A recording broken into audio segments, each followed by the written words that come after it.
เป็นลายนี่ว่าขาดค่าเลยได้ขาดการจะเดือดอ๋อทุกคนขนาดบนท่านเดอันนี้นี่ตัวยุบเลยหลังจากที่ล้างแล้วครับถักทายสบายดีตอนนี้อยู่กับ2 บ่าวสำรองบานป่าคือทางมือแรงเนาะทางบ่าวสำรองว่าสิพาทุกคนไปบ้ายOh my god เพื่อหาอาหารบ่ฮู้ว่าสิเป็น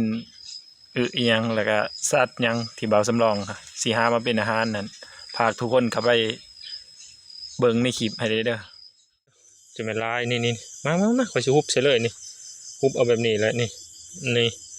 ปอดจุกจีจุดจีว่ามันจุกจีเดี๋ยวเอาตัวนี้ก่อนว้าเรื่องลูกเพิ่นหลอดเอาปุ๊ตัวหน่อยหลอดเอาเนาะนี่สตูนแต้มที่3เลยเด้สตูนเอ้ยหมุนลงเลยไว้นะแม่เอาทีละโตเยอะมันจะเก็บแล้วฮุบเลยมันจึงทันมามันคือเขาเตรียมการไว้ได้อันนี้เขาไม่ได้เตรียมยังใช่เขาเตรียมการแล้วเขาฮุบไหวบางคนเขาฮุบขี้ควายนี่ไปไหวก่อนเขาใหญ่ยังวะสตูนปอดโอ้ยลงน้ำเลยได้นี่มันเด็กแต่มันลงลงหูน้ำมันค่อยบ่ใหญ่ตัวนี้ลงใหญ่อยู่ได้โอ้ว่าสิลายเขามีอยู่มันอยู่โพดมันดุดลงบ่ได้ชวนดุดบ่ได้อยู่ดุดลงไปมันแข็งเนาะไม่ได้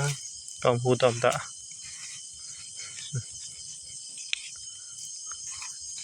จิตคือเขาเนี่ยติถือเก็บบ่เต็มปดนาเก็บอีกแต้มหนึ่งนี่แมงไหมนี่ยังปวกโอ้ปวกกัดเจ็บแท้ๆเลยว่าขาดค่าเลยได้ขาดการจะเลือดออกก็เลือดไหลหยาวเราคอยย่อแท้เจ็บแท้แม่งไหมต้อมหูต้อมตาคอยเลย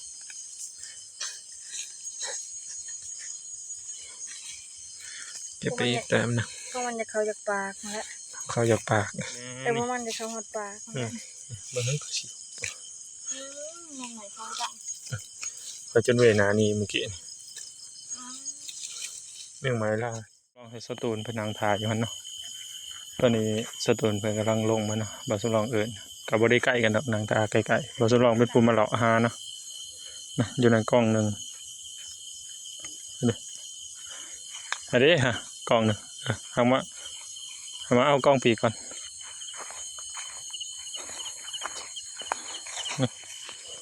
โอ้ลายอยู่เลยทุกคนเลยลายอยู่เลยสุดกี่กลมเนี่ยอ๋อทุกคนขนาดบนท่านเดอั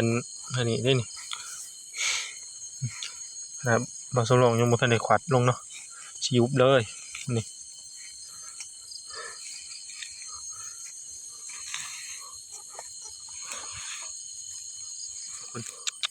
ขนาดบนท่านเดอันนี้ได้นี่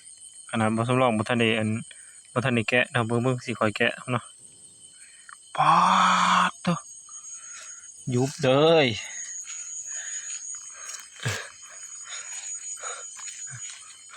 ยุบเลยสำหรับเป็นคนยุบเนาะทางสตูนเพิ่นบ่อยากยุบเพิ่นบ่อยากอาบน้ำอีกรอบนึงทางบ่สำรองนี่หอน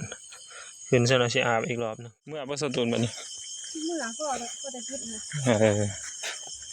ทางสตูนเพิ่นว่าพอได้กินแรงเลยนะพอได้กินปั่นเสาเลยนะทุกคนจนหามมาสอยกันเนาะเขาว่านักขี่งัวนักจุจีนี่คือสิบ่ทันนักบ่ได้ดอกมาเทือนเนาะทางสตูนเพิ่นก็เปิดน้ำได้ใส่เลยนะทุกคน